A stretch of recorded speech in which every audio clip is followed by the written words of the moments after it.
Kag wala nagailig nga tubig kag nagapangagat sa adlaw, humalin sa kaagahon, tubtob sa kahaponanon. Paano makaangkon sang dinggi ang isa ka tawo kung ikaw ang makagat sang lamok nga nakasuyop sang dugo sang pasyente nga may dinggi? Kung ikaw ang makagat sang lamok nga halin sa pagkaitlog may dala nga virus. Ano ang mga palatandaan o kung sintomas sang dengue? Hinali nga hilanat nga nagadugay sang duha, tubtob 7 ka adlaw, bleeding o kung pagdugo sang ilong, panit o kung baba, kag pagsuka o kung paghigko nga may dugo, sakit sang ulo, pagpalangluya, pagdula sang gana sa pagkaon, sakit sa tiyan kag pagpalanakit sang tutunan, pagpalamula, rashes, shock, pagpalangyami, pagpalamugnaw, pagpalanglapsi, pagpalangitom, pagdasig apang mahina nga pulso, pagkalipong, pagsalasala o kun delirium.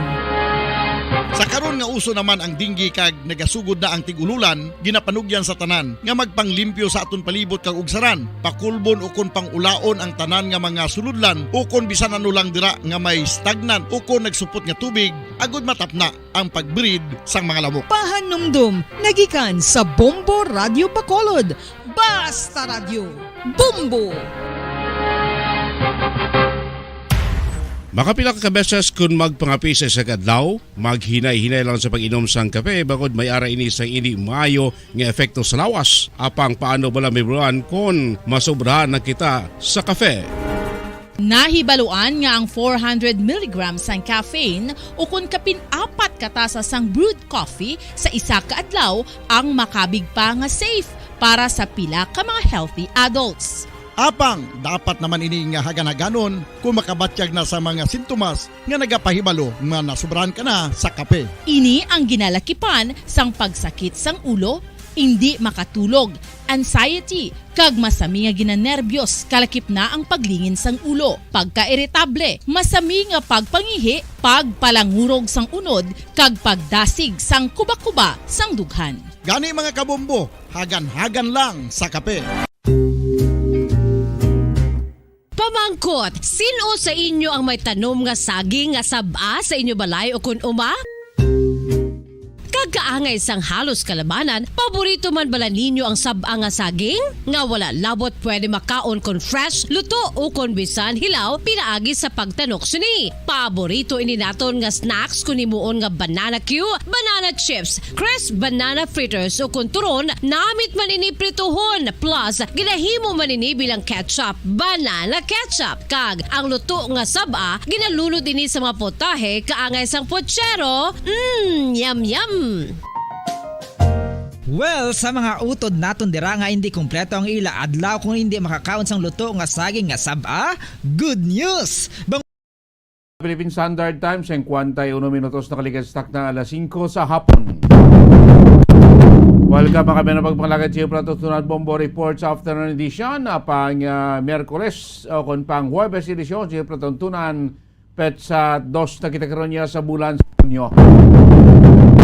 Kamusta natin mga suki matang pinamati natin sa Kapusan Surat sa Bacolod, kagya subuman sa kabugusan sa probinsya sa Negros Occidental, mga nakatutok lang sa ato sinifbk YouTube channel, mga taga-Negros sa Bacolod, di masaya bayan sa Pilipinas, di mga bayan sa kalibutan.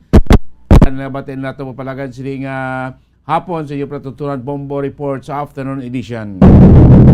Kapon yung tagsadili kapon, Bombo Dennis Rubica. No mga balita ang aton gabagdamod sa aton sini balita lokal, bago karon nga accommodation rate sa Mabuka Resort and Wildlife Sanctuary, ginapatuma na. Sa balita naton niya sa palibot sang pungsod, ang Department of Health nagpasiguro nga magamay ang tiyansa nga makasulod sa pungsod Pilipinas ang bag-o ng mga sayas ng balatian. Ini tawag nga Crimean Congo Hemorrhagic Fever o kung CCHF nga medyo patal-patal siya kung maigo ka man kaya nag-bleeding isa katawo tob-tob nga mapatay mga kabanan. Kag sa balita natong sa nga nagkalamatay sa isa naman ka shooting spree dito iya sa isa ka hospital sa may Tulsa, Oklahoma, US of A. Sospechado nagpangimatay man Sa muna mga balita aton, kapit ang balita aton, may mayon siling hapon palagi siya para tutunan Bombo Report sa afternoon edition. Sa 54 minutos na nga nagkalabay stakta nga alas 5 sapon ang ato siling Office of the Provincial Provincial Tourism Office sa dalom ni nga napaidalom diri ang ato siling Mambukal Mountain and Wildlife Sanctuary Office mga kibanan. Nagpatuma na sa panibago, no? May bago karon sa sa accommodation rate, no, sa aton Mambukal Resort and Wildlife Sanctuary, no. Ini makabinan naging efektibo na matapos naglapse na ang 15 dias na nga publication period kasunod nga ang saguniang palalawigan nag-aprobar sining panibago nga rate na sa ato sining Mambukal Resort and Wildlife Sanctuary. Kung sa una sa daan nato niya nga rate, magsulod ka dira, mabayad ka 50 sa entrance, then maligo ka sa pool, mabayad ka naman 50. Then ang iban, may mga accommodation ka dira, ng mga overnight nga mga cottages, ini mga getawag lang nga makulo pagudalang, ang mga pilapagid na mga accommodation dira mga kaminan. So bago nga rate mga kaminan, so far, kung adult ka, magsulod ka dira, mabayad ka 120 pesos entrance fee plus 20 pesos nga environmental fee, no? Bilang 140 pesos na sa adult. Pero ning 140 pesos mo da included na ang imo pagpaligo o bayad sa pagpaligo sa swimming pool, no? Sa small swimming pool, sa big swimming pool, kasi dipping pool. So included na dara sa imo sinisinto 20 entrance fee kag 20 pesos nga environmental fee. Kung kabataan, children, 60 pesos ang entrance plus 20 pesos nga environmental fee, 80 pesos. So 80 pesos dala naman nagapon ang bayad sa pagpaligo dira sa mga swimming pool. Amo nang panibagong sistema plastada sang rate dira sa may Mambukal Resort and Wildlife Sanctuary. Ang ila siningad na kung blada kung maligo kasi may mga cottages na dira, no, ang arkila ang small hut, nipa-nipa da cottages 500 pesos, so na daw 300 na bla ko 350. Ang dako yang hut ni sini 80 pesos, no, 80 pesos, 800 800 pesos. Kag ang pagoda type 600 pesos mga kaibigan, na may mga kwan pa da overnight cottages pa dira, na like sining ining family cottage 5,500 pesos. Ang mga villas nila like matrimonial 12,000 pesos, ang triple sharing na 2,400 pesos, ang quadruple sharing 3,000 pesos, no? Sa mga LGUs naton, mga LGUs cottages, room for 2, 1,000 pesos. Ang room for 4, 2,000 pesos. Kag ang room for 6, 2,000 pesos. So, in inquiries, pwede lang na kakadto sa Provincial Tourism Mambukal Office, no? Das may Provincial Tourism Office, no? Sa may Provincial Capital, Lagon, mga kabinan. No? So, Rio, ang malipot lang ang konfirmasyon ni Ma'am Cheryl Dicina, ato sining head sa Mambukal Resort and Wildlife Sanctuary. At the same time, no, ang OIC ato sa Provincial Tourism Office, no, sining pagpatuman at implementar na sang panibago nga. Okay na sir, na effective na siya immediately kay na tapos na natin ang 2-week publication as required sa newspapers. The past weeks, actually, Bombo Dennis, always filled to capacity na. Pero gina-observe lang diya po naman ang health protocols because syempre we still have to be cautious, no? Kaya ara pa man ng COVID. And, we still require pre-registration in the sa duwa ka booking numbers. And but ang new rates na siya, sir, i-mention ko lang, the entrance rates already includes the three bodies of water. So that's a big pool, the small pool, and then the dipping pool. Separate na siya, Bombo Dennis, is the rape ng Apuro, which is separate area. Ito mga kabinano, ang konfirmasyon ni Provincial Tourism Affairs Time Manager, nagamanistra sa ngaton na Mambucal Resort and Wildlife Sanctuary. So, pwede lang kung queries lang naton, kung may mga query ka mo po, importante sa mga may booking gid anay na antes kita magkadto sa mga bukal mga kabilan. Standby na kamo sa News Center, dala ko labas ka mga nagpaw na mga balita, makadigan lamang pinaka-importante nga mga pahanumdom. Matapos nga nagbalatian ang bugo sa kalibutan dulot sang coronavirus disease, isa naman sa karon kabalatian ang bulos sa ginakahadlukan worldwide, ang monkeypox. Ano ang ginatawag na monkeypox?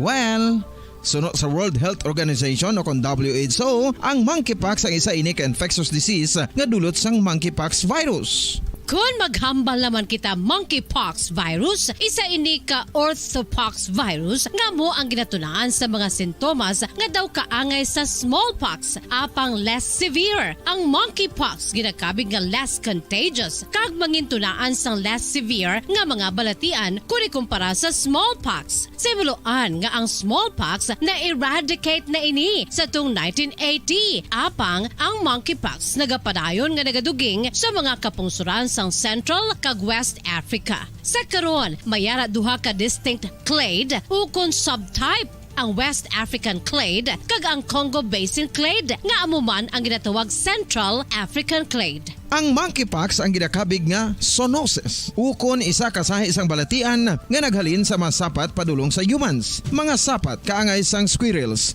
ilaga, amo kag iban pa. Human to human transmission is limited. Monkeypox is transmitted to humans.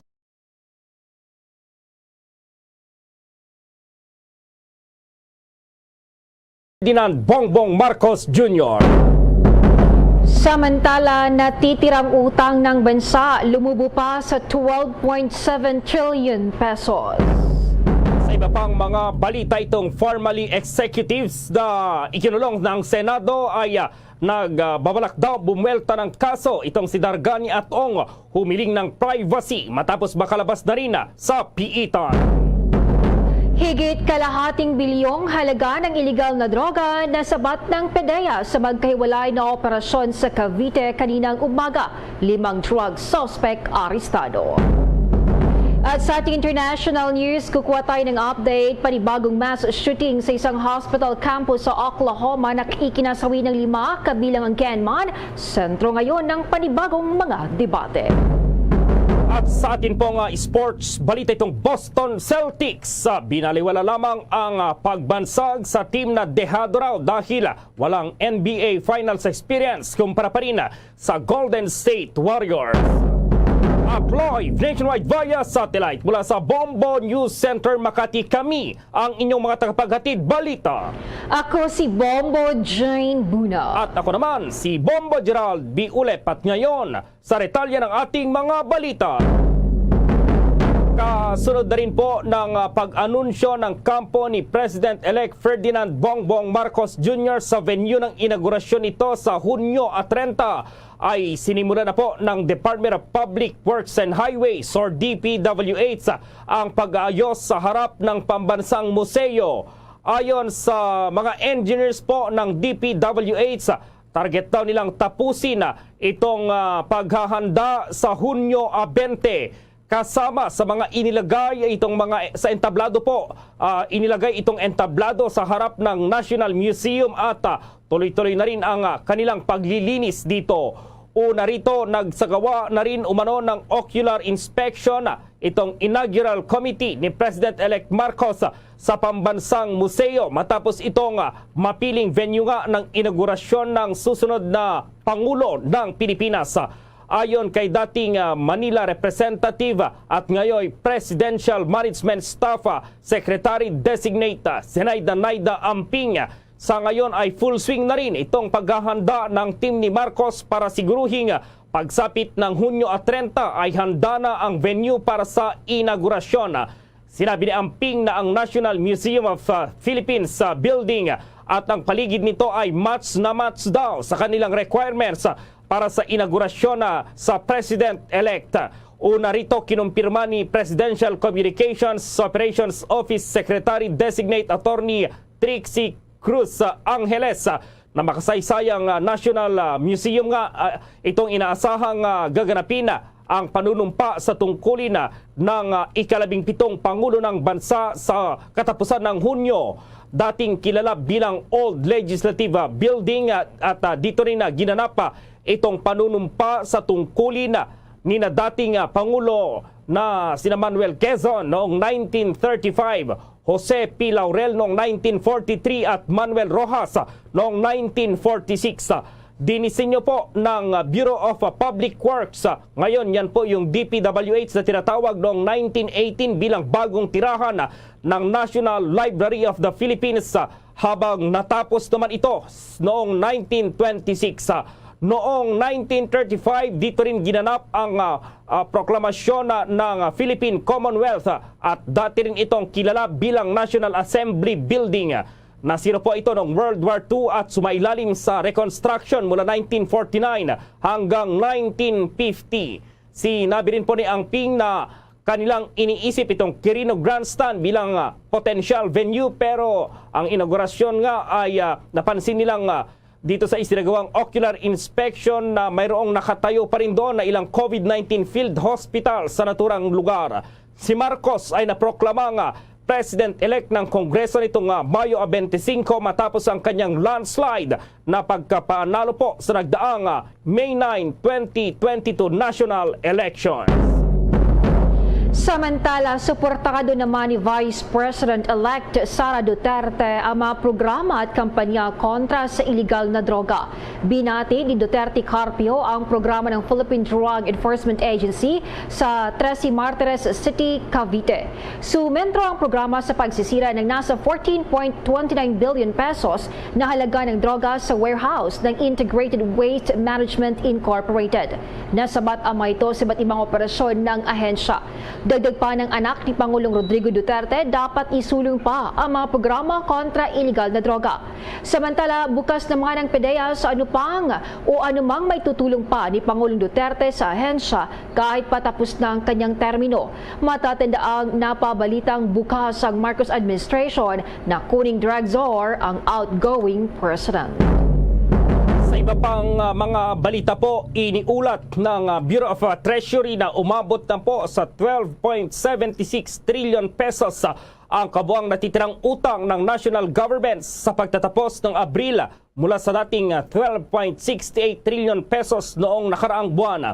Nasa 0.7% o 83.40 billion pesos itong total na mas mataas dahil sa net issue ng government securities sa parehong lokal at external lenders at ang pagbaba ng local currency laban pa rin sa US dollar. Mula sa kabuang stock ng utang, 30% ang pinanggalingan itong externally habang 70% naman ay ang domestic borrowing.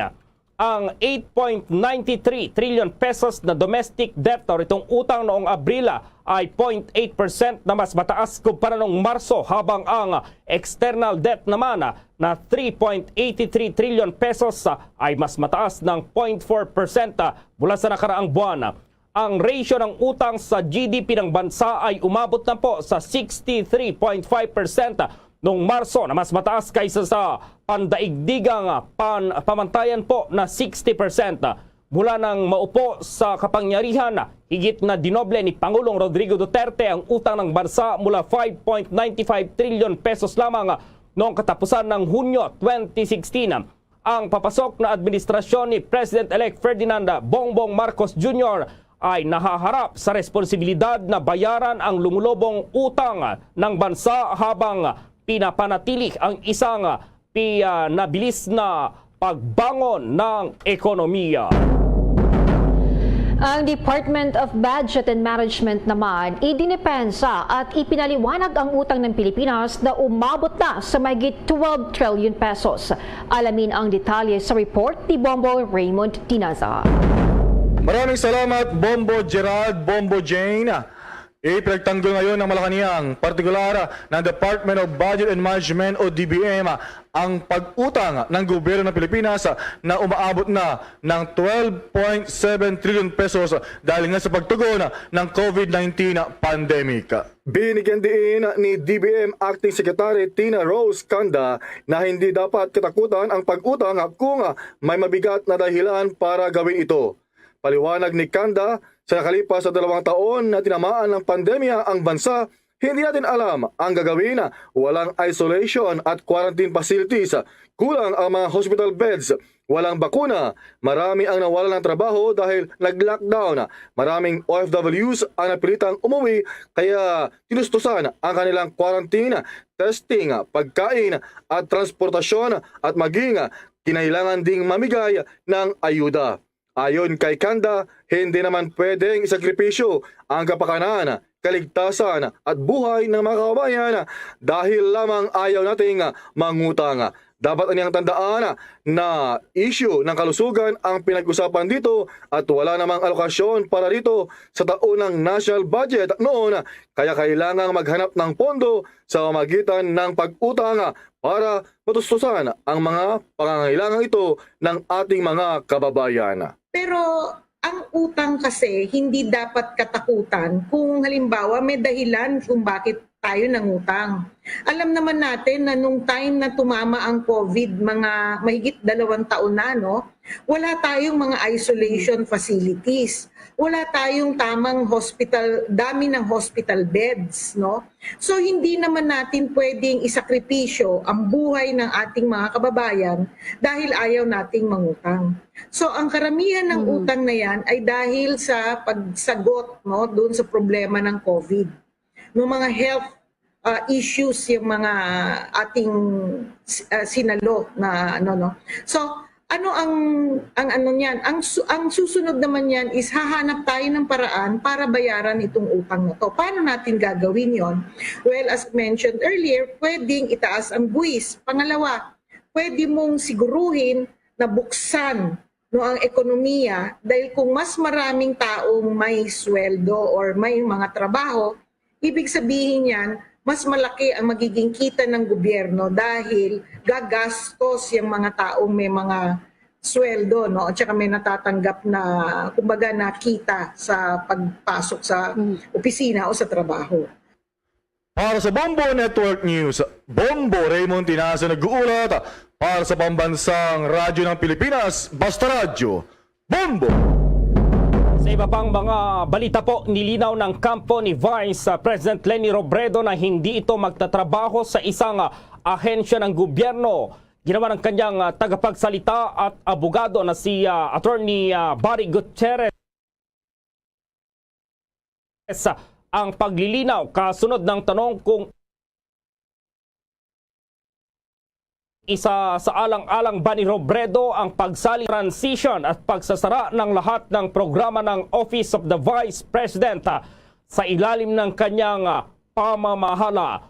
Tututukan din itong pagiging private citizen na kikilos bilang isang civil society non-government organization na sisikaping ipagpatuloy daw ang serbisyo para sa mga kababayan. Plano ni Robredo na maglunsad ng isang non-government organization na tinawag na Angat Buhay.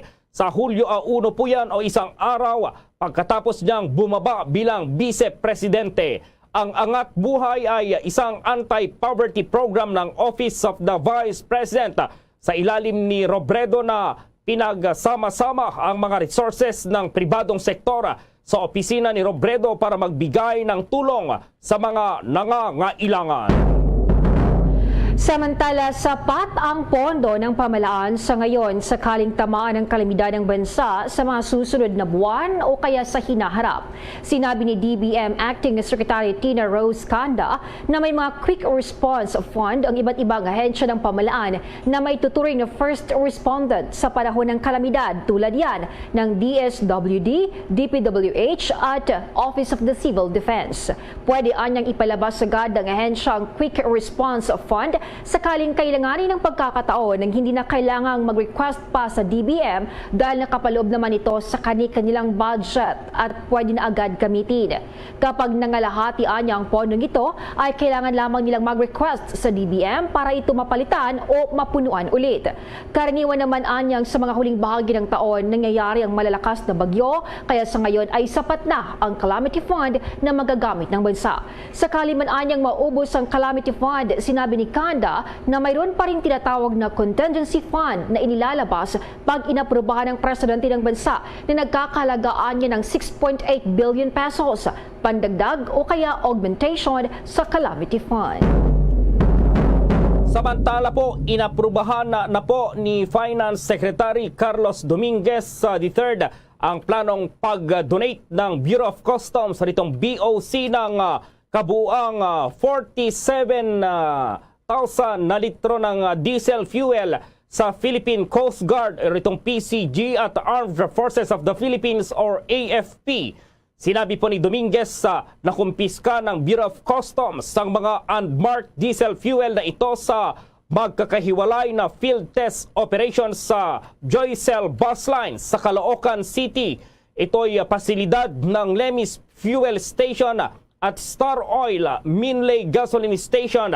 Kapwa sa May Kawayan sa Bulacan, itong fuel source gas station sa Cabanatuan sa Nueva Ecija at isang retail gas station naman sa Arayat doon sa Pampanga na ino-operate ng Luzon Petromobile Integrated Service Stations Incorporated.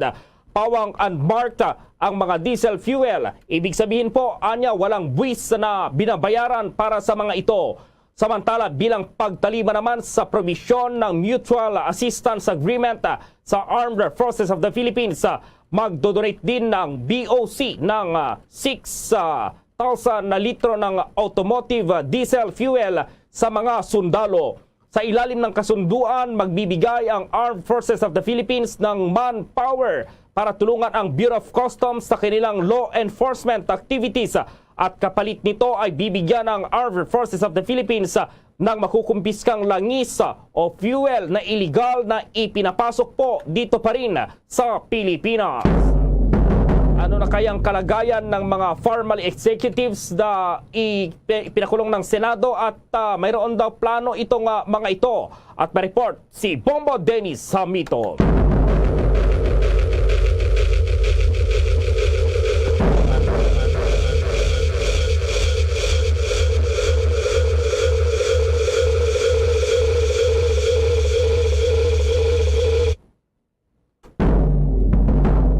Balikan natin itong linya ni Bombo Dennis Hamito. Bombo Dennis, go ahead.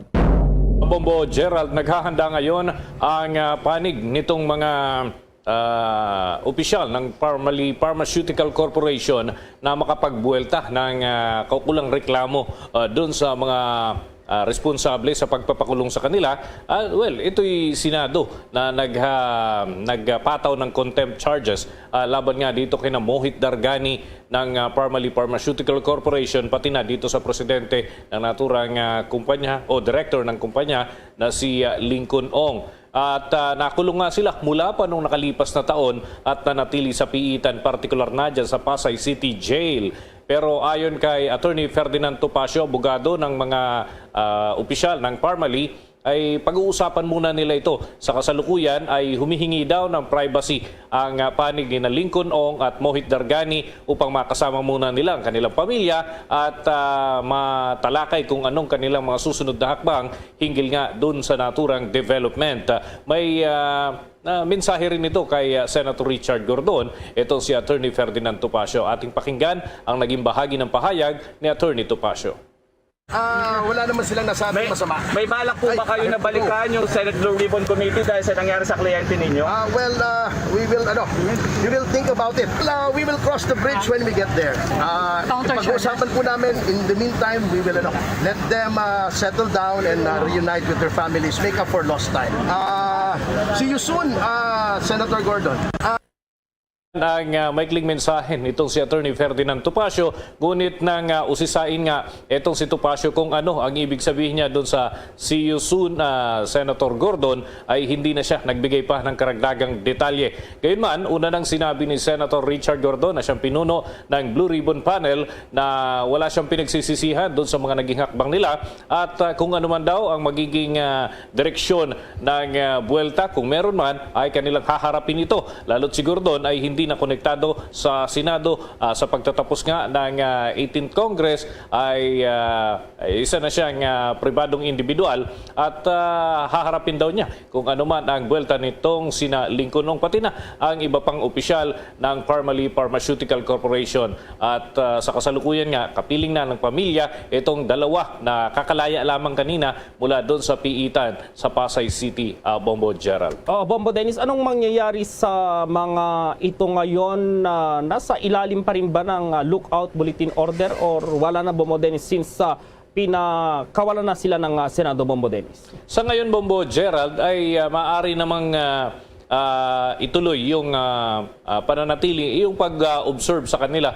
Pero wala nang partikular na kinakaharap na usapin itong dalawa so far dahil in aid of legislation naman yung ginawa ng mataas na kapulungan ng Kongreso at hindi naman talaga sila yung nag-iimbestiga sa mga kahalintulad na kaso para magsampah ng reklamo, Bombo Gerald. So, wait and see mode kung anong kahihinat na nito. Lalot, labas na sila doon sa mga kinakailangan gawin. Ito'y nairekomenda na sa ilang tanggapan sa Department of Justice, ganun din sa Office of the Ombudsman at bahala na yung naturang mga parte ng ating gobyerno na siya gumawa ng aksyon. At isa pa dyan ay nagtapos na itong Senado doon sa kanilang pag-iimbestiga o paghawak sa kaso dahil nag-adjourn na sinidye ang 18th Congress at yung papalit na administrasyon ay may kasabay naman na 19th Congress na ang siyang hahawak dito sa mga usapin na ito. Pero depende kung itutuloy pa nila yan na Bombo Gerald, lalot yung mismong chairman ng naturang panel na nag-iimbestiga ay wala na sa Senado, Bombo Gerald. Bombo Dennis, matagal-tagal din na inimbestigahan ito, Bombo Dennis. So kapag halimbawa may mga lumabas pa na mga issue regarding dito sa Parmalee na ito, so ang mangyayari, panibagong investigasyon na naman ba, Bombo Dennis, yung mangyayari sa susunod na Congress, Bombo Dennis? Depende yan, Bombo Gerald, kung sino yung mangunguna dito sa Blue Ribbon Panel. Sa kasalukuyan kasi ay pinafinalize pa yung mga itatalaga doon sa naturang mga komite dyan sa mataas na kapulungan ng Kongreso. Sa ngayon, may initial list kung sino-sino maitatalaga doon sa mga available na chairmanship sa committee dahil siyempre, pagpasok ng susunod na Kongreso o yung 19th Congress, blanco talaga yan, Bombo Gerald. Pero may mga internal na usapan kung sino mapupunta sa partikular na mga pwesto at ganun din kung sino yung magiging Senate President. Malaki ang say niya dito kung sino ang mai-appoint or mapagkakasunduan nila na maitalaga sa naturang mga committee dyan sa Senado. Pero sa ngayon ay initial list pa lamang yung lumulutang at wala pang pinal dyan. Pwede pa nga magkaroon ng mga pagbabago yan. Depende sa arrangement nila, Bombo Gerald. Oo, Bombo Dennis, yung mga pinakawalan na yan, so kasama na nila yung kanilang pamilya. Hindi alam ngayon kung saan yung mga whereabouts ng mga yan ngayon, Bombo Dennis, Well, nakikiusap ito si Attorney Ferdinand Topacio, legal counsel ng mga opisyal ng Parmalee, na ipaubaya daw muna yung privacy para sa pamilya nitong sina Lincoln Ong at Mohit Dargani. Lalo't matagal silang nawalay sa kanilang pamilya since last year. Ay nakapiit na sila sa Pasay City Jail. So ito naman daw yung pagkakataon para makapiling nila yung kanilang pamilya at siyempre mahirap din sa loob ng piitan, Bombo Gerald. At sa nakalipas nga ng mga buwan, talagang mainit. At yung Pasay City Jail, isa yan sa masikip ng mga bilangguan dito sa Metro Manila. Oo, yung see you soon na sabi ni Attorney Ferdinand Topacio, ano yan, ano kaya yung mga i-file nila, magpa-file sila ng kaso, ganun ba yun, Bombo Dennis? Dahil since hindi na rin senador itong dating Senate Blue Ribbon Committee Chair, Bombo Dennis? Pwede yun, Bombo Gerald. wala namang direkta o malinaw na mga pahayag si Attorney Topacio hinggil dun sa buweltang kaso, pero sabi nila ay pag-aaralan nila ng husto at ikinukonsidera nila yung bagay na yan, Bombo Gerald. Kasama na nga yung medyo pahiwatig dun sa dulo, see you soon, Senator Richard Gordon. Di natin alam kung saan sila magkakita. Ay baka naman magkikita sila dun sa tambayan ni Senator Gordon, ganun din, tambayan din. Pareho naman sila abogado. So baka magkukumustahan lang, Bombo Gerald. Okay, Bombo Dennis, kailan pala ulit na magkikita-kita itong mga senador para sa 19th Congress na, Bombo Dennis? Well, yan ay sa araw ng pagbubukas ng 19th Congress at yan ay sa buwan na ng Hulyo, Bombo Gerald. So panibagong balangkas na naman ito ng liderato kasabay din ng ulat sa bayan ng bagong presidente ng Pilipinas, si President-elect Bongbong Marcos. So antabayan na natin, kaabang-abang itong mga development na ito, lalo't maraming pagbabago sa ngayon. Isa pang issue, Bombo Gerald, ay yung oposisyon, kung paano gaganap ng kanilang trabaho itong oposisyon, lalo't dalawa na personalidad pa lamang yung lumulutang na mapapahanay sa oposisyon, si Senator Rizon Tiveros at ganun din itong si Senator Coco Pimentel. I don't know kung madaragdagan pa sila, but yan yung ilan lamang sa mga antabayanan natin. Medyo mahirap din yung kanilang magiging trabaho, Bombo Gerald, dahil kailangan nilang i-monitor yung galaw ng super majority. Ito yung super majority talaga na grupo dyan sa Senado. So sila ay mag-aantabay kasi para at least sila checks and balances ang focus, Bombo Gerald, ng hanay ng oposisyon. Ganon din naman sa ibang panig dun sa Kamara, ganon din, Bombo Gerald. Ito, matagal ka nang nagko-cover dyan, Bombo Dennis, last question na lang. First time ba ito na nangyari na parang yung bilang ng mga opposition dyan sa Senado ngayon, dalawa pa lang, Bombo Dennis? First time ba yan? Tagal mo nga nagko-cover na dyan sa Senado, Bombo Dennis? Actually, kung titingnan natin, Bombo Gerald, itong balangkas na ito, medyo talagang kakaiba ito, Bombo Gerald. Dahil kung tutuusin, yung mula doon sa grupo na talagang identified bilang oposisyon, ay iisa lamang talaga yung may tuturing na talagang nasa oposisyon. Dahil si Senator Coco Pimentel, na ngayon ay pumapanig na sa oposisyon, ay dati siyang kaalyado ni Pangulong Rodrigo Duterte. PDP. At kaalyado din ito, itong mga nakaupo pa ngayon. Mula siya sa PDP laban. Kaya nga lang, nagkaroon ng hidwaan yung dalawang panig ng PDP laban, kaya nagkaroon ng pagkahati at ito yung resulta. Medyo nag-iba na ng pananaw itong si Senator Coco Pimentel. So tabayanan din natin kung anong magiging takbo ng kanyang panunungkulan bilang, sabi nga, Bombo Gerald, ay naibulong sa atin susunod na minority floor leader. So alamin natin yan dahil graduate na si Senator Franklin M. Drilon bilang minority floor leader sa panigan ng oposisyon. So, ito na ngayon, kokonti man, pero titignan natin kung anong magiging takbo ng kanilang aktibidad, Bombo Gerald. Exciting yan. So, abangan na lang natin sa Hulyo 1, Bombo Dennis. Maraming salamat. Yan. Ang mga update pa rin natin dito sa panig ng Senado. Ako si Bombo Dennis, kami ito nag-uulat para sa Pambansang Radyo ng Pilipinas. Basta Radio, Bombo! Samantala, inirekomenda ngayon ni National Bureau of Investigation OIC Director Eric Distora ang pagsibak kay ARD Vic Lorenzo bilang pinuno ng NBI Cybercrime Investigation and Assessment Center o itong CIAC. Pero kanina ay may pahayag dito ang Department of Justice at sinabi ni Justice Secretary Menardo Guevara na talagang matutuluyan daw itong mga opisyal. Maliban dito ay pinasisibak din ng iba pang opisyal ng Cybercrime Division dahil sa umunoy maanumalyang operasyon habang nakabinbin itong resulta ng investigasyon ng NBI, Internal Affairs Division or Internal Affairs Division or IAD. Ipinag-utos din ni Distor na repasuhin itong umiiral na cybercrime at iba pang operational guidelines at procedures para magkaroon ng mas organisadong pamantayan at hakbang kaugnay pa rin ng mga operasyong isinasagawa ng iba't ibang operational units ng National Bureau of Investigation sa buong Pilipinas.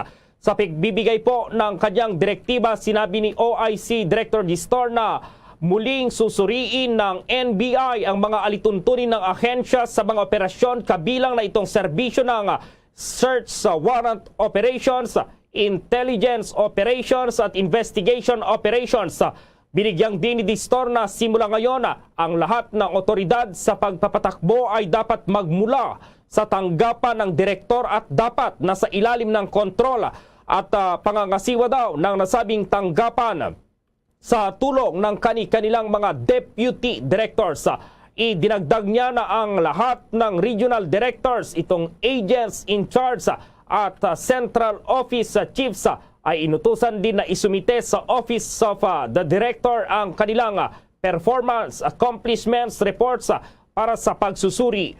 Binigyang din ni Distor na ang muling pagtaas at pagrepaso po or pagrepaso dito pa rin sa alituntunin sa pagpapatakbo ng Bureau ay naglalayon din na bawasan ang pang-aabuso sa otoridad upang hindi raw mag-iwan ng puwang para sa mga issues sa tiwala at itong integridad at pataasin itong profesionalismo sa mga operatiba.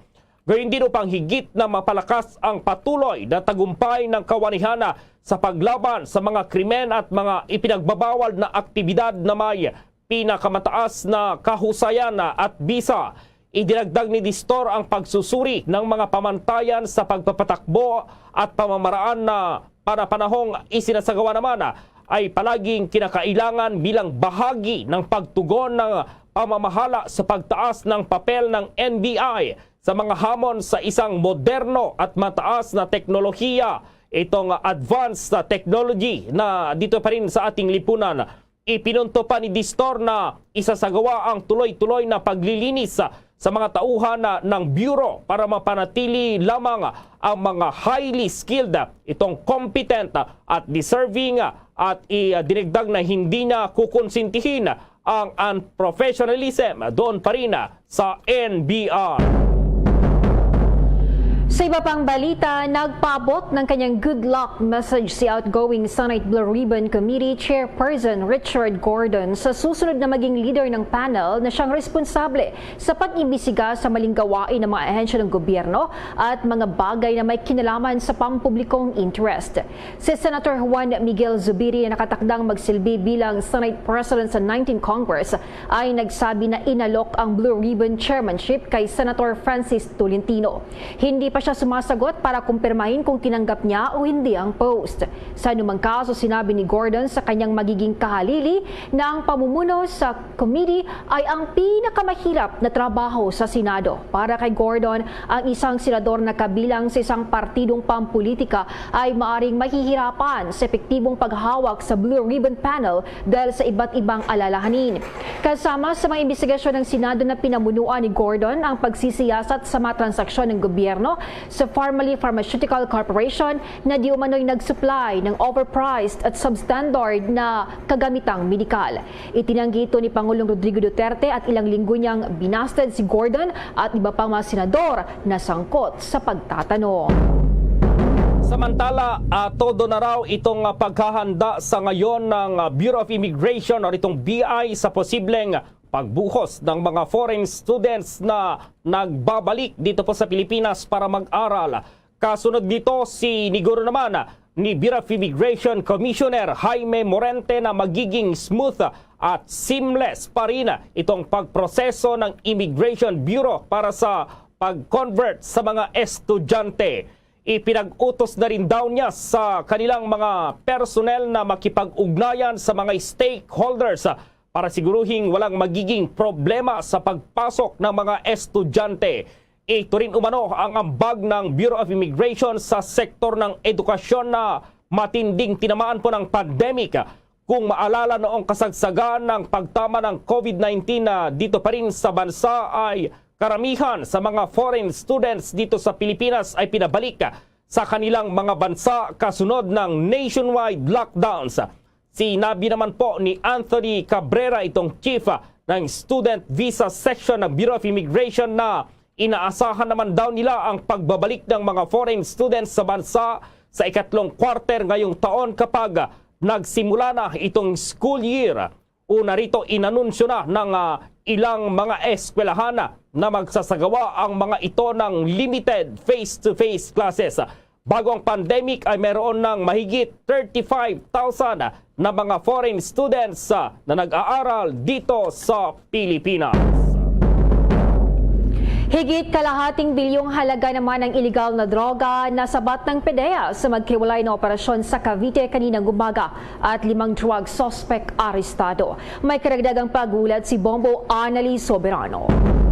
Mahigit kalahating bilyong piso halaga ng hinihinalaang shabu ang nasabat ng mga otoridad sa magkahiwalay na operasyon sa Cavite City kaninang umaga. Ayon kay PDEA Director General Wilkins Villanueva, sa nasabing operasyon nasa kabuuang 80 kilos ng umano'y shabu ang kanilang nakuha na nagkakahalaga ng 544 million pesos o mahigit kalahating bilyon. Sa unang operasyon na aresto ng pinagsanib na puwersa ng PDEA, Task Force NOAA, Team Navy at PNP Drug Enforcement Group ang mga drug suspect na sina Dominador Robasto M. Omega Jr., Sigfred Omega Jr. sa may bahagi ng Hyacinth Street, Camellia Homes, Dasmariñas City. Nakumpiska sa kanilang posisyon ang nasa 60 kilos ng umano'y shabu na sinasabing nagkakahalaga ng 400,000 pesos. Nakuha din ang ilang mga drug paraphernalia, cellophane, ilang piraso ng mga IDs at mga hinihinalaang sangkap na gagamitin sa paggawa ng umano'y shabu. Sa ikalawang operasyon na ikinasa sa may bahagi ng Buena Vista Town Homes, General Trias, arestado naman ang mga drug suspect na sina Elaine Maningas, Ricardo Santillan at Laurel de la Rosa, kung saan nasabat mula sa mga ito ang nasa 20 kilo na pinaniniwalaang shabu na tinatayang nagkakahalaga ng 136 million pesos. Nakuha din sa kanila ang 5 cellophane, mga IDs. Ayon kay Villanueva, sa nasabing operasyon, kanilang nadiskubre ang isang maliit na shabu laboratory. Kasalukuyang nakakulong ng mga suspect sa detention facility ng PDEA. Kapwa sa sampahan ng reklamong paglabag sa Comprehensive Dangerous Drugs Act ang mga suspect. Pakinggan natin ang pahayag ni PDEA Director General Wilkins Villanueva. Operation, tapos kumpiska, makakuha tayo ng mga ebidensya ng mga documents, anti-money laundering. Pagkatapos, yung nakuha dito, yun naman yung dinestroy natin, i-destroy naman natin. Kinukumpleto natin. Ang reported kasi is drug din eh. Kung makikita nyo yung ibang kwarto, na andun yung mga paraphernalia nila eh. So, it's part of the operation is bodega siya, tapos nililinis nila yung ibang item na hindi maganda, tapos bahay gamitan din. Ang pagkakamali nila, dapat hindi sila nag-drug den dito eh, dito yung bodega eh. Isang buwan yung since reported. Doon tayo nag-start doon sa report. Bombo Annalyn Montaño Soberano nag-uulat para sa Pambansang Radyo ng Pilipinas. Basta Radio, Bombo! Hinimok ni Senate Minority Leader Franklin Drilon ang mga bagong senador na dapat mag-aral ng mabuti at humingi ng payo sa mga eksperto. Anyang pagkahalal ay hindi ginagawang senador. Dapat anyang makuha ang respeto ng mga kasamahan una at ang publiko pangalawa. Kaya naman walang masama sa pag-aaral at pagkuha ng payo sa mga eksperto sa nasabing larangan. Inulit ni Drilon ang payo ni Senate Majority Leader Juan Miguel Zubiri kay incoming Senator Robin Padilla na tumitingin sa Senate Committee on Constitutional Amendments and Revision of Codes and Law sa 19th Congress. Idinagdag niya na ang posisyon ay nangangailangan ng legal na kaalaman at ang senador ay dapat magkaroon ng exposure to the Constitution. Tandaan niya na may nakasulat na Revision of Codes and Laws. Ito ay tumutukoy sa mga pangunahing batas tulad ng Civil Code, Revised Penal Code, lahat ng mga codified na batas at hindi madaling gawin iyon. Sinabi pa ni Drilon na mga neophyte na mambabatas ay dapat man lang na makapagdebate sa kanilang mga kasamahan para makabuo sila ng pinakamakatwirang patakaran. Bilang bagong mambabatas noon, sinabi ng senador na kailangan din niyang mag-aral ng mabuti at makinig muna. Binigyan din niya na kahit sa edad na 76 years old ay patuloy pa rin siyang nagbabasa at natuto ng mga bagong bagay. Samantala sa dagdag pang mga balita, hindi naman daw nagsisisi si dating Commission on Elections o COMELEC Commissioner George Erwin Garcia na maglingkod dito pa rin sa poll body. Ito ay sa kabila ng paghirang sa kanya bilang commissioner ng poll body kung saan na bypass ng Commission on Appointments or itong CA. Anya naging parte siya ng historic moment. Inamin ni Garcia na nalungkot siya dito sa nangyari pero naiintindihan naman daw niya itong proseso. Sinabi ng dating COMELEC executive na siya at ang kanyang mga kapwa nominado ay hindi tinanggihan ng CA. Idinagdag na ang nangyari ay walang quorum kaya naman na bypass ang kanilang mga appointments. Sa paglilingkod sa COMELEC sa loob ng 2 buwan, sinabi naman ni Garcia na marami siyang natutunan at napagtanto niya itong hindi sapat ang kanyang kaalaman sa election law sa pagtatrabaho doon pa rin sa COMELEC. Sinabi ni Garcia na ang pinakamahalagang natutunan niya ay ang mga reforma sa electoral at susi upang matiyak na mauulit ang magandang nangyari sa mga nakaraang botohan.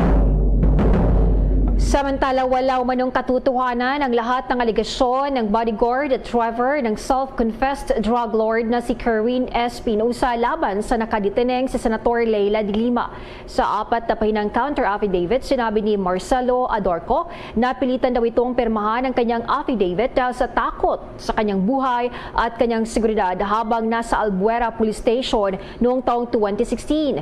Sinabi pa ni Adorco na ang affidavit ay ginawa ng isang police officer ng Albuera Police Station at ito ay sa utos daw ni Police Chief Inspector Jovi Espenido. Ginawa raw ang kanilang affidavit matapos sa kasunod ng kanilang pagka-aresto sa buy-bust operation noong July 2016. Mas lalo raw itong natakot nang mabalitaang ipapasok si Kerwin sa Witness Protection Program ng Department of Justice. Kaya ito raw ang tanging paraan para makaiwas siya sa kapamahakan. Samantala, mayroon pong mga hotel workers at caregivers na ipinadala na po ng Pilipinas doon pa rin sa bansang Israel. At ma-report si Bombo Marlene Padiernos. Bukas na ang bansang Israel para sa mga OFW matapos na 2 taong matigil ang pagtanggap nila ng mga manggagawa dahil sa pandemya. Sa katunayan, nakapagpadala na ang bansa ng 61 mga overseas Filipino workers sa Israel kahapon habang nakaantabay naman ang 400 iba pa na inaasahang susunod na ring madedeploy. Sa isang pahayag, sinabi ni POEA Administrator Bernard Olalia na ang mga ito ay ang mga manggagawang Pinoy na naantala ang deployment noong 2020 sa kasagsagan ng pandemya. For the first time since the pandemic began, nagsimula na po tayong magpadala o mag-deploy ng ating mga hotel workers going to Israel. Kung maalala po ninyo, ito po yung mga OFWs natin na naantala ang deployment noong 2020 nung kasagsagan ng ating pandemya. No? Nagkaroon po tayo ng ugnayan sa Israel, may BLA po tayo at tayo po yung kauna-unahang foreign workers na binigyan ng opportunity para magpadala ng hotel keepers sa Israel. No? So napaka-importante po nito. 61 po yung na-deploy natin na una, meron pa pong susunod na mahigit 400. No? Ito po yung mga hindi natin na i-deploy last 2 years ago na sila po naman natin dinedeploy po ngayon. Pawang mga hotel workers, anya ang mga ito na kailangan sa Israel, gayon din ang mga caregiver. Ayon kay Olalia, sa ngayon ay mayroong bilateral labor relations ang Pilipinas sa Israel para sa 35,000 slots sa mga manggagawang Pilipino. Sa kasalukuyan ay sinabi ng opisyal na halos nasa 2,000 Filipino caregivers na ang na-deploy sa Israel at mayroon rin aniyang 2,600 na kontrata ang napirmahan at hinihintay na lamang ang actual deployment dates ng mga ito. Maliban po sa hotel workers na dinedeploy po natin, tayo po ay kasalukuyan ding nagde-deploy ng ating mga caregivers. No? Meron din po tayong bilateral labor agreement with the Israel government for the deployment of our caregivers. Ang slot po doon, napakarami. 35,000 opportunities para sa mga OFWs natin. Sa ngayon po, halos mahigit 2,000 na po ang na-deploy nating caregivers sa Israel at meron na pong mahigit 2,600 na kontrata na napirmahan at na-match na at inaantabay na lang po natin yung actual deployment dates nila. Ganun po karami yung mga interesado magtrabaho po sa bansang Israel. At para sa Bombo Network News, ako po si Bombo Marlene Padiernos, nag-uulat para sa Pambansang Radyo ng Pilipinas, Basta Radio, Bombo! Ihayag naman ng Department of Health na maliit lamang ang tsansa na makapasok sa Pilipinas ang virus na maaring magdulot ito ng pagdurugo hanggang sa kamatayan. Sa pagbanggit sa World Health Organization, sinabi ng Department of Health na ang Crimean-Congo hemorrhagic fever ay maaring magdulot ng matinding viral fever.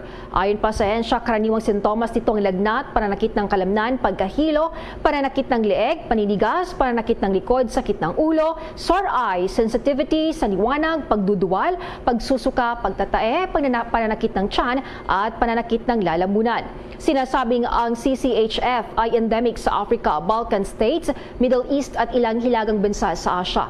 Sinabi naman ng kagawaran na ang CCHF ay karaniwang nakukuha ito sa pamamagitan ng kagat ng garapata o contact sa mga nahawaang dugo, tissue at likido ng hayop. Sinabi pa nito ang mga sintomas na ginagamot sa pangkalahatang suportang pangangalaga pati na rin ang antiviral na gamot na ribavirin. Samantalang pinakahuling ulat naman mula sa World Health Organization ay nagpapakita na ang Iraq sa ngayon ay nagulat na ng 97 confirmed cases at 27 ang patay. Sa kabila nito, hindi inirekomenda pa ng World Health Organization ang anumang paghihigpit sa mga travelers patungo at pakikipagkalakalan sa Iraq. Samantala, tinatayang nasa 6.8 million pesos po na halaga ng shabu ang nasabat ng mga tauhan ng PNP Enforcement Group sa Malabang doon sa Lanao del Sur. Ayon kay PNP Director Police Brigadier General Randy Peralta, nagkasa sila ng buy-bust operation laban pa rin sa drug suspect na si Al-Rahe Alamada Pagayawan na kilalang notorious daw na drug pusher. Sa tulong ng Marine Battalion Landing Team, ito'y sa Malabang Municipal Police Station at Philippine Drug Enforcement Agency, Bangsamoro Autonomous Region in Muslim Mindanao ay na-corner itong suspect at hindi na po nakapalag. Nakuha sa suspect itong nasa 1 kilong umano'y shabu at ang buy-bust money.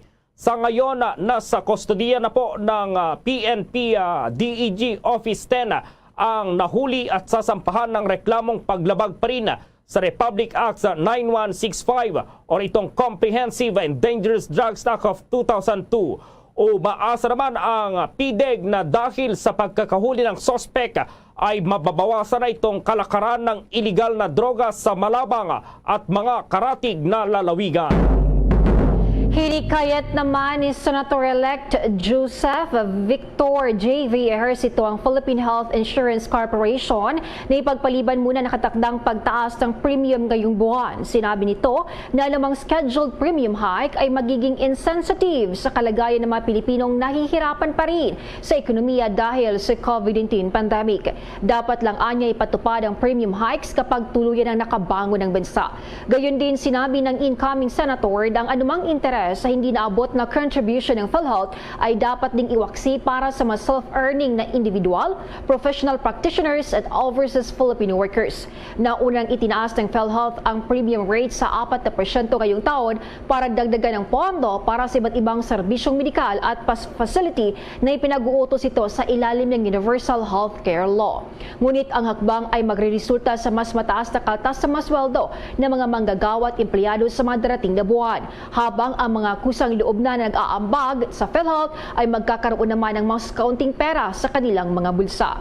Bilang pansamantalang alternatibo sa pagtaas ng premium, sinabi ni Ejercito na maaaring humiling ang Department of Health ng supplemental funding para sa buong pagpapatupad ng nasabing panukala. Samantala, nananatili umanong nasa low-risk classification sa Coronavirus Disease 2019 o COVID-19 ang bansa, taas ng 70% ng kaso sa mga probinsya, highly urbanized cities at independent component cities. Ayon sa statement mula sa Department of Health, halos lahat daw ng island groups dito sa bansa ay nakitaan ng positive growth sa mga kaso ng nakamamatay na virus. Ang severe at critical cases naman daw ng COVID-19 ay mababa pa rin at nasa 1.5% ng hospital admissions dito sa buong bansa. Dahil dito muling nagpaalala ang Department of Health sa kahalagahan po ng pagsunod sa minimum public health standards. Mahalaga rin daw ang masking, ang ventilation at sanitation, maging itong pagbabakuna laban pa rin sa COVID-19. Kung maalala nung nakarang buwan ay na-detect itong transmissible Omicron sa variant. Mas transmissible pa itong BA.4 at nakumpirma na rin itong sinasabing transmission ng Omicron sa variant. Sa ngayon ay mayroon ng 22 na kaso ng naturang sa variant at mayroon ng kabuang 3,690,707 naman na kaso ng COVID sa bansa at 2,320 rito itong aktibong kaso. Pumalo na rin sa 60,455 ang namatay dahil pa rin sa naturang virus. Samantala naman, 40 milyong Pilipino hindi pa nababakunahan ng booster de lagpas na sa 5 hanggang 6 na buwan mula sa primary series. May pagulat si Bombo Everly Rico. Puspusan pa rin ang panghihikayat ngayon sa publiko na magpabakuna ng booster dose matapos na mapag-alaman na nasa tinatayang 40 milyong Pilipino pa ang hindi nababakunahan ng unang booster dose na lagpas sa 5 hanggang 6 na buwan na mula nang mabakunahan ng mga ito ng primary series vaccine ayon kay Dr. Benito Atienza ng Philippine Medical Association. Sa pagpupulong ng pamunuan ng Philippine Medical Association kasama ang Department of Health, nadiskubre na kakaunti pa lamang ang natuturukan ng karagdagang proteksyon hatid ng booster dose. Ayon kay Dr. Atienza, bukod sa available na booster doses sa mga healthcare centers, pinapayagan na rin ngayon ang pagtuturok ng booster sa mga clinics basta't mayroong koordinasyon sa local government units. Ang panawagan na ito ng Philippine Medical Association official ay kasunod na rin ng mga na-detect na bagong kaso ng Omicron subvariant sa Pilipinas. Binigyang diin din nito na bukod sa pagbabakuna, kailangan din na may pagpatuloy pa rin ang pagsunod sa mga minimum public health standards laban sa banta ng mas nakakahawang variant. Importante ay magpabakuna kasi marami pa sa ating mga kababayan, lalo na yung mga nabigyan ng primary dose, ay hindi pa nagpapabigay ng booster dose. Kasi nagkaroon kami ng meeting sa DOH, yung huling meeting namin, kasi magpapalit na rin kami ng parang Administration Duterte, magpapalit na rin kami ng administrasyon sa Philippine Medical Association, and natapos tayo ng May 31 ang ating Philippine Medical Association President. At napag-usapan namin doon nga na kakunti pa rin pala ang nagpapa-booster dose. Wala pang lampas lang ng 14 million. Ay kailangan pa natin ma-booster ang 40 million ng ating kababayan na mostly ay lampas na ng 5 to 6 months ang kanilang primary doses. At iyan ay available sa ating mga health centers. Tapos ngayon, napag-usapan na rin namin na ibibigay na rin ang ating mga booster doses sa ating mga clinics ng mga doktor sa specialty clinic at saka sa mga clinic sa mga ospital, basta coordinated yun sa LGU. Ibinahagi naman ni Dr. Atienza sa kanyang pakikipagdialogo kay Department of Health Undersecretary at NVOC Chairperson Myrna Cabutahe na aprobado na rin ang Sinovac vaccine na gamitin para sa pagbabakuna sa batang populasyon ng bansa, subalit inaantay pa sa ngayon ang approval na manggagaling mula sa Health Technology Assessment Council o HTAC para sa rollout ng brand ng bakuna. Sa ngayon, marami pa ang supply ng Pfizer vaccine na nakalaan para sa pagbabakuna ng mga batang edad 5 hanggang 11 taong gulang at minor de edad na 12 hanggang 17 anyos, kung kaya't patuloy na hinihimok ang mga magulang na pabakunahan na ang kanilang anak, kasabay na rin ng pinaplanong 100% pagbabalik na ng face-to-face classes sa Pilipinas. 2 days ago, nagkausap kami during our endorsement kay Yusek Cabutahe at napag-usapan nga niyan, katulad nung katulad nitong Sinovac na approve na rin yan para sa mga bata. Kaya nga lang iniintay natin, napakahalaga ng role ng HTAC, itong Health Technology Assessment Council, ay wala pa silang iniintay pa ang kanilang approval. Once na na-approve yun, pwede nang i-roll out yan sa mga bata. Kaya iniinganyo natin ang ating mga magulang na pabakunahan ng ating mga anak, ang ating mga apo para sa COVID-19 vaccine. Kasi nandiyan na po at kasi inaano rin po ng ating DOH na magkakaroon na rin mga bata ng face-to-face pag nag-start ang ating pasukan sa ating mga eskwelahan. At sinasabi namin na marami tayong bakuna at doon naman sa 18 and above, magpa-booster na kayo kasi 40 million pa ng ating mga kababayan ang hindi pa nabibigyan ng booster. Samantala, tiniyak din ni Dr. Atienza na sapat ang paghahanda na ginagawa ngayon ng pamahalaan laban sa pinangangambahang monkeypox virus na laganap na sa ibang mga bansa. Iginiit din ito na mahalaga na malaman kung ano ang mga signs and symptoms ng monkeypox virus. Oo, nag-ano naman ang DOH, nag-anunsyo na, tsaka sinasabi natin, huwag tayo masyadong maalarma o importante yung alam natin yung mga signs and symptoms, palagi nating mag-update tayo kung ano mga nangyayari at tsaka ilang beses na ipaliwanag ang mga simptomas ng ating ng DOH at dapat nating at tsaka kung may nararamdaman kayo o dapat magpa-check up kaagad. At katulad nga niyan, na nasa pa rin tayo, di natin alam kung magkakaroon tayo ng maraming variant pa ng Omicron. Ang palaging sinasabi ng ating pamahalaan ay ituloy natin kung anong ginagawa natin kalinisan ng katawan bawat isa sa atin. Kasi yung sa monkeypox, ganun din naman eh. Sa kasalukuyang datos ng European Center for Disease Prevention and Control, nasa mahigit 20 bansa na ang nakapagtala ng kaso ng monkeypox, kabilang na dito ang naitala sa United Kingdom, Canada, United States of America, United Arab Emirates, Argentina, Switzerland, Israel at sa Thailand. Para sa Bombo Network News, Bombo Everly Rico nag-uulat para sa Pambansang Radyo ng Pilipinas. Basta Radyo. Bombo! Bombo Police Report! Ang itinuturong suspect sa pagpatay sa Internal Audit Manager ng Isalco 2 nagsalita sa pamamagitan ng Bombo Radio Kawayan. May pagulat ang Bombo Radio Kawayan. Maraming salamat. Mariing itinanggi ng General Manager ng Isalco 2 ang pagkakadawit sa kanya sa pagpatay kay Internal Audit Manager Agnes Palse. Sa eksklusibong panayam ng Bombo Radyo Kawayan, inihayag ni General Manager David Solomon Sigyan ng Isalco 2 na hindi umano niya alam kung bakit siya nadawit kasama si Board of Director Michael Pagirigan sa naturang krimen. Itinanggi din ni Sigyan ang mga lumalabas na issue na mayroong natuklasan si Palse na anomalya sa loob ng Isalco 2 na nagsanhi ng pagpatay sa kanya. Inayag pa ni Sigyan na naghain na siya ng leave of absence upang bigyang daan ang investigasyon sa sinasabing anomalya at malinis ang kanyang pangalan. Sinabi pa niya na hindi niya alam kung ano ang motibo at idinawit siya ng mga sinampan ng kasong murder na gunman na sina Barry Bulan at ang pinsan nito na si Jervy Bulan na kapwa residente ng Kalamagi First Lungsod ng Ilagan. Ayon kay Sikyan, naglabas siya ng statement upang iparating sa pamilyang Palse ang kanyang pakikiramay at binigyang din nito ang kanyang pagdadalamhati at walang kinalaman sa krimen. Sinabi ni Sikyan na sa ngayon ay wala pa siyang natatanggap na sa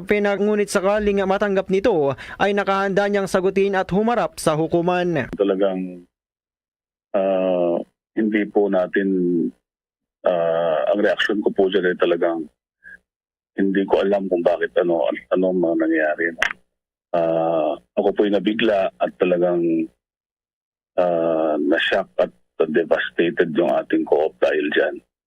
So yun po, siyempre mabigat sa pakiramdam, nabigla ka, hindi mo alam yung ano nangyari and all. So, as of today, yung nga po, wala tayong kinalaman dyan at hindi po, wala pong ano natin, masyadong mabigat at yan yung naramdaman natin para dyan. Oh. Yan ang ulat mula rito sa Bombo Radyo Kawayan para sa Bombo Network News. Ako si Bombo Jason Felina nag-uulat para sa Pambansang Radyo ng Pilipinas at consistent overall number 1 radio station sa Isabela. Basta Radyo, Bombo! Bombo International News. Nadagdagan pang bilang ng mga namatay sa panimagong mass shooting sa isang hospital campus sa Tulsa, Oklahoma. Mula sa 4 ay naging 5 ang namatay sa malagim na insidente. Nangyari ito habang inililibing ng mga pamilya sa Texas ang kilamapatay matapos ang massacre sa Paralan halos 1 linggo na ang nakalipas.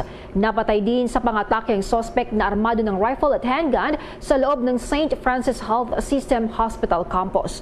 Ayon pa kay Tulsa Police Department Deputy Chief Eric Dalglesh, agad na tumugon ang opisyal pagkatapos dumating ang mga emergency calls na may namaril sa kalawang palapag ng isang klinika na nakadikit sa St. Francis. Bombo Sports News. Pinaliwala po ng Boston Celtics itong pagbansag sa kanila na dehado dahil wala raw eksperyensya sa NBA Finals. Hindi katulad ng Golden State Warriors. Maging sa mga pustahan at mga sports analysts, palaging sinasabing yamado raw itong Warriors. Pero ayon sa coach ng Boston na si Udoka, wala silang problema kung hindi man sila nakaranas na umabot sa NBA Finals. Kumpara kasi sa Warriors, nakaapak na ito sa championship ng 6 na beses sa huling 8 season. Kabilang sa mga veteranong players at kampiyon mula sa Warriors si Steph Curry, Klay Thompson at Draymond Green.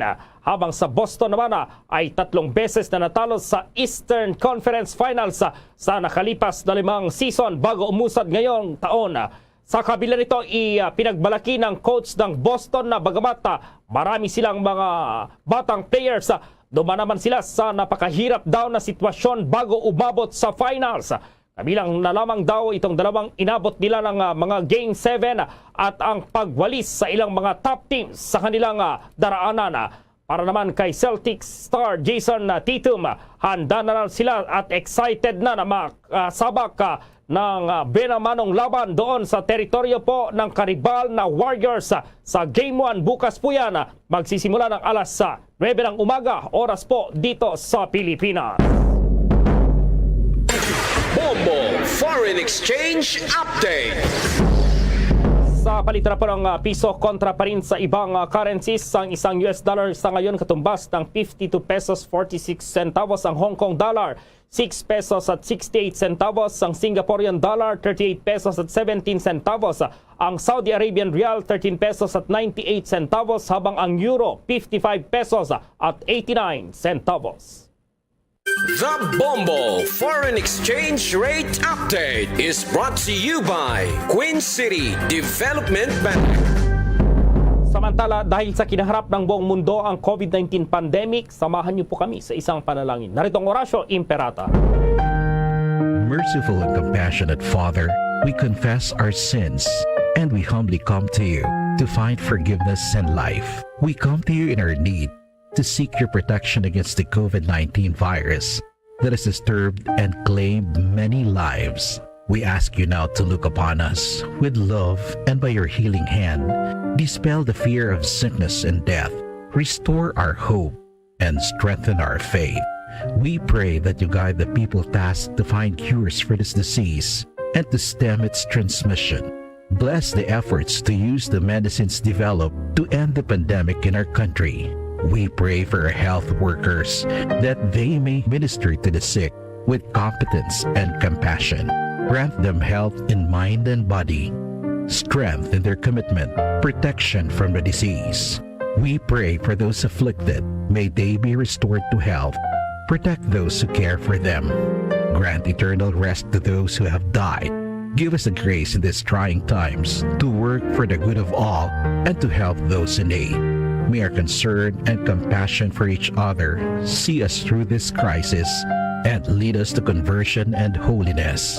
Grant all these through our Lord Jesus Christ, your Son, who lives and reigns with you in the unity of the Holy Spirit, God, forever and ever.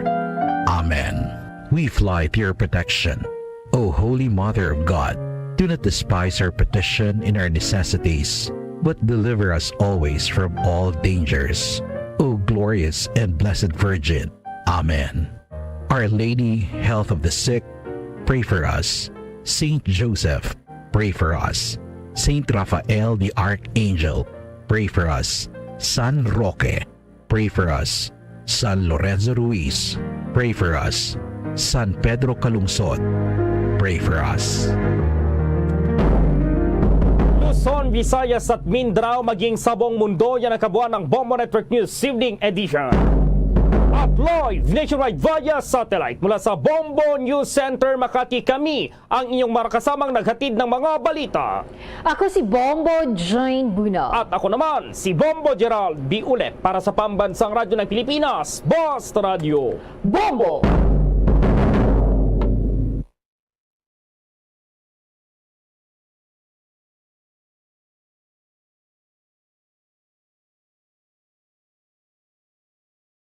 Sa Visayas Bilog nga kalibutan nagapalag na palatunturan zona libre.